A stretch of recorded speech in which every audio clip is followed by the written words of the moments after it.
Islamisation of Himalayas के project को रोकने के लिए एक geopolitical strong centrally controlled Hindu foothold अनिवार्य है। और फिर आप जो वहां पे हिंदू फुटहोल्ड क्रिएट करेंगे उसके लिए तो आपके पास सेक्युलर आर्ग्यूमेंट भी है, क्योंकि इस सरकार को अपनी सेक्युलर इमेज की बहुत चिंता है और सेक्युलरिज्म का सर्टिफिकेट जब तक मुसलमान या कम्युनिस्ट ना दे इन्हें चैन नहीं आएगा। तो आप कहिए कि हिंदुओं के साथ जो हुआ वो नरसंहार था और नरसंहार के विक्टिम्स को रिहेबिलिटेट करने के लिए हम यहाँ पे यूनियन टेरिटरी कार्व आउट कर रहे हैं। मुसलमान समझौता करेगा क्योंकि मुसलमान भी उस नरसंहार में डायरेक्टली शामिल था। ये प्रपंच रचते हैं, झूठ बोलते हैं कि पाकिस्तान के आतंकवादी शामिल थे। पाकिस्तान के आतंकवादी भी शामिल थे, यहाँ की अलगाववादी ताकतें भी शामिल थी, यहाँ की so called main stream political parties जो पाकिस्तानी फ्लैंक्स हैं, जिहादी हैं, एनसी है, पीडीपी है, कांग्रेस की इकाई वहां पे रहने वाली जो थी उस समय, वो भी शामिल थे। और देखिए सोसाइटी ने इन तमाम सबवर्सिव एलिमेंट्स के लिए एक बंकर का काम किया। इसी सोसाइटी में ये आतंकवादी रहते थे, इसी सोसाइटी ने उन्हें मॉरल लेजिटिमेसी दी, इसी सोसाइटी ने पत्थर मार मार के सिक्योरिटी फोर्सेस पे उनके भागने के प्रयासों को कामयाब बनाया एनकाउंटर्स के दौरान। कश्मीर की सोसाइटी एक बंकर है जिहादी वॉर फॉर्म के लिए। इस बंकर को भी ध्वस्त करना आवश्यक है और ये बंकर का काम 1990 में भी किया था। आतंकवादियों ने गोलियां मारी, समाज के लोगों ने हिंदुओं के मंदिर, उनका इतिहास, उनके सिंबल्स, उनकी पहचान से जुड़ी तमाम वो चीजें जीनोसाइडल एक्ट्स में तबाह की, बर्बाद की, गर्भगृह तक उखाड़े गए। और हेट्रेड की इंतहा इतनी थी कि केवल मंदिर नहीं तोड़े गए, जिन प्लिंथ पे मंदिर खड़े थे उन प्लिंथ को भी खोद खोद के बाहर निकाल के बाहर फेंका गया। और क्या क्या किया गया, मैं अधिक, मेरे पास शब्द नहीं है अभी उन चीजों को बयान करने की कि मूर्तियों के साथ क्या किया गया, शिवलिंग के साथ क्या किया गया। बट एक अनफॉर्चुनेट सिचुएशन है। तो आप कहिए फारूक अब्दुल्ला जैसे तमाम नेता जो जेनोसाइड की डेफिनेशन के तहत उस कृत्य में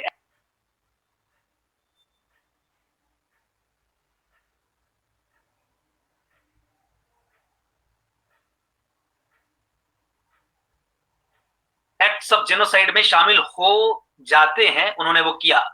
अदरिंग का प्रोसेस, ये हिंदू एजेंट है, ये इंडिया का एजेंट है, ये एक अलग कम्युनिटी है, इसे सबक सिखाना है। ऐसी speeches main stream political parties की ऑन रिकॉर्ड हैं, न्यूज़पेपर में अवेलेबल हैं, जिसके आधार पे आप उन्हें जेनोसाइड कन्वेंशन के तहत बनाए हुए कानून में लपेट सकते हैं और न्यूरमबर्ग जैसे ट्रायल्स चलवा के उन्हें फांसी की सजा दे सकते हैं, जिस तरीके से जर्मनी के खिलाफ किया गया था ज्यूज जेनोसाइड के बाद। अनफॉर्चुनेटली भारत सरकार मुसलमान नाराज ना हो जाए, इस हिंदू जेनोसाइड को रिकॉग्नाइज करने तक भी तैयार नहीं है। ये कहते हैं जेनोसाइड माइग्रेशन थी। This is clear denial of genocide. और मैं आपको बताऊं, जितने भी जेनोसाइड पे एक्सपर्ट्स रहे हैं, थिंकर्स रहे हैं, जिन्होंने स्टडी की है, denial of genocide is the climax of genocide. कि जब किसी विक्टिम समाज के साथ नरसंहार हुआ और जब ताकतें कहें कि नरसंहार तो हुआ ही नहीं, वो क्लाइमेक्स है जेनोसाइड का। साइकोलॉजिकली भी आप उनका जेनोसाइड कर देते हैं, खत्म कर देते हैं, तबाह कर देते हैं उस समाज को। इसीलिए कश्मीरी समाज को कहिए कि आपने जो किया, आपके कृत्यों को नरसंहार घोषित करेंगे और आप पे कार्रवाई करेंगे। अगर आपने कोई भी विरोध किया जम्मू कश्मीर में, कश्मीरी हिंदुओं के लिए एक यूनियन टेरिटरी कार्व आउट करने के रास्ते में, लेकिन उसके लिए तो आपको अपने स्ट्रेटेजिक विजन्स क्लियर चाहिए। Unfortunately Indian state is blinded. पूरी की दिल्ली चाहिए, दिल्ली हो या वो दिल्ली हो, आपको ऐसा ज्ञान दिया जाएगा कि 100 साल के बाद ये होगा, फिर हमें यूएन सिक्योरिटी काउंसिल में हम दिल जीत रहे हैं। किसका दिल जीत रहे हैं यार? जिन्होंने हजारों साल पुरानी सभ्यता को नष्ट कर दिया, जिन्होंने मां शारदा देवी को तोड़ के खत्म कर दिया, जिन्होंने सूर्य मंदिर को तोड़ के खड़ा कर दिया, हम उनका दिल जीत रहे हैं। जो बंदूक लेके खड़ा हुआ है उन्हें स्कॉलरशिप दे रहे हैं। तो अगर ये है तो ये गुस्सा मेरे अंदर भी है। ये मुझे जब मैं सुनता हूं तो मुझे लगता है कि मैं यहां से क्या कर सकता हूं। तो मेरे पास तो मैं बोलता हूं, बताता हूं लोगों को, आप जो बताते थे उनके कुछ तथ्यों को फैलाता हूं। लेकिन गुस्सा मेरा ये है कि हिंदू क्या कर रहा है, वो पार्टी विचारधारा उसको कब तक सिर पे घिसेगा भाई? कौन से दिन का इंतजार कर रहा है कि वो ये होगा, फिर उसके बाद ये होगा, फिर अब होता कुछ नहीं है। एक जनरेशन मर के चली जाती है, फिर दूसरी आ जाती है। तो ये क्या है? मेरा गुस्सा समाज से, हिंदुओं से, वो जम्मू के हो, वो वैली के हो, उनसे। और ये जो नेता जो बार बार वो आ जाते हैं, बयान देते हैं, एक वो कोई नेता है, वो जैसी कोई बात आता है वो अकड़ अकड़ के कहेगा नहीं जवाब दिया जाएगा, मुंह तोड़ जवाब दिया जाएगा। पिछले 100 साल से मैं मुंह तोड़ जवाब सुन रहा हूं, मुंह भी वही है और टूटा आज तक नहीं है। लेकिन ये सिर्फ बयानबाजी, टेलीविजन वाले चले जाते हैं, एक बयान वो दे देता है, वो 5 फीट का शायद कोई आदमी है, मैं उसका नाम नहीं जानता, वो शायद किसी पार्टी का कोई वहां अध्यक्ष है, स्पोक पर्सन है, भगवान जाने कौन है, लेकिन उसका हर बार बयान ये आता है रटा रटाया, और कुछ होता नहीं है। लेकिन कहीं बोलते बोलते नहीं ये लोग, ये क्या सत्ता के बिल्कुल ही दलाल हो चुके हैं क्या ये लोग?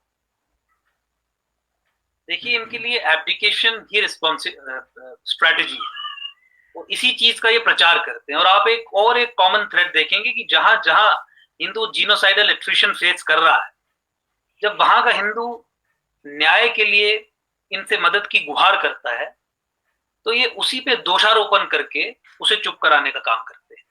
कश्मीरी हिंदुओं को कहा जाता है कि तुम तो कम्युनिस्ट थे, तुम तो नेहरू के साथ थे, नेहरू तो तुम्हारा था, तुम बुजदिल थे, तुमने बंदूक नहीं उठाई, तो तुम्हारे कारण ही तो तुम्हारा नरसंहार हुआ। पश्चिम बंगाल में ये कह दिया जाता है कि देखिए, तुमने तो कम्युनिस्टों को पावर में रखा 30 साल, 35 साल, 40 साल, तुम हमारा साथ नहीं देते हो, तुम्हारी प्रॉब्लम का कारण तुम ही हो, और तुम्हारे कारण ही तो विक्टिम ब्लेमिंग एक एक एक पैराडाइम सी बन गई है। दूसरा, मुझे लगता है कि जहां तक वैचारिक दृष्टिकोण से देखें तो हिंदू संगठनों में भी बहुत सबवर्जन इंट्रोड्यूस हो गई। मैं एक सिंपल एग्जांपल दूंगा। देखिए, हिंदुत्व और बिंदु घोष का भिन्न था, वीर सावरकर का भिन्न था, और अभी प्रेजेंट डे में आरएसएस का भिन्न है। और बिंदु घोष के हिंदुत्व में सनातन को मूल माना गया, और ये कहा गया कि धरती माता इसलिए है, महान इसलिए है क्योंकि सनातन की जननी है। लेकिन most important is the Sanatan Indic civilization, इसे आपको बचाना है, इसे आपको बढ़ाना है। सावरकर साहब ने भी साथ साथ से जुड़ती हुई ही बात कही। उन्होंने हालांकि सिविलाइजेशनल हिंदुत्व, और बिंदु का कहें तो वो सिविलाइजेशनल हिंदुत्व था। तो सावरकर साहब ने ये कहा कि चलिए ठीक है, मैं थोड़ा सा शिफ्ट कर रहा हूं टेरिटोरियल हिंदुत्व पे, लेकिन मैं 3 कंडीशंस डाल रहा हूं कि भाई ये धरती महान है, कन्याकुमारी से हिमालय के बीच में, इसमें रहने वाले हिंदू तो हैं, लेकिन हिंदू प्राइमरीली वो है जो इस धरती को अपनी मातृभूमि, पितृभूमि और पुण्य भूमि माने। तो 3 कंडीशंस डाल। अब इन 3 कंडीशंस के चलते इस्लामिस्ट तो एक्साइज आउट हो जाते थे, बाहर हो जाते थे। तो अभी 2 वर्ष पूर्व ही संघ ने आर्टिकुलेट किया कि उनका टेरिटोरियल हिंदुत्व क्या है। उन्होंने कहा कि सिविलाइजेशन से तो हमें कोई लेना देना नहीं, इस धरती के बीच में, इस भूभाग के बीच में जो भी है वो सब हिंदू है, और इस्लाम के बिना हिंदुत्व अधूरा है। देखिए, इन 3 चीजों में डिफरेंस आप समझिए। एक सिविलाइजेशनल हिंदुत्व है, एक टेरिटोरियल हिंदुत्व है। टेरिटोरियल हिंदुत्व में भी कुछ कंडीशंस हैं जो फुलफिल नहीं होती, उनको भी साइड पे रख दिया और ये कह दिया कि इस्लाम के बिना हिंदुत्व अधूरा है। जब इस्लाम के बिना हिंदुत्व अधूरा है तो मुसलमान का तो दिल जीतना पड़ेगा ना हिंदुत्व को पूरा करने के लिए। नहीं जीते दिल, लेकिन हिंदू की कत्ल करा के क्यों जीत रहे हो भाई? वो हमारा घर लुटवा के क्यों जीत रहे हो भाई? क्योंकि वो निहित है, वो बाय डिफॉल्ट है, उसे नहीं समझा जाता। वो मुसलमान का दिल जीतना है तो फिर हिंदू इंटरेस्ट्स पे कॉम्प्रोमाइज करना है, वो तो निहित है, तो बाय डिफॉल्ट है। क्योंकि मुसलमान का जो सोचने का फ्रेम है, जो जिहादिस्ट का, इस्लामिस्ट का काम करने का, सोचने का जो फ्रेम है, वो भिन्न है, वो डिफरेंट है। वो 1400 वर्षों से इवॉल्व हो रहा है उसी डायरेक्शन। वो एक जंग लड़ रहा है और हम अभी तक यही मानने को तैयार नहीं है कि जंग चल रही है। हम कह रहे हैं अभी जंग हुई नहीं, अभी जंग को हमें रोकना है।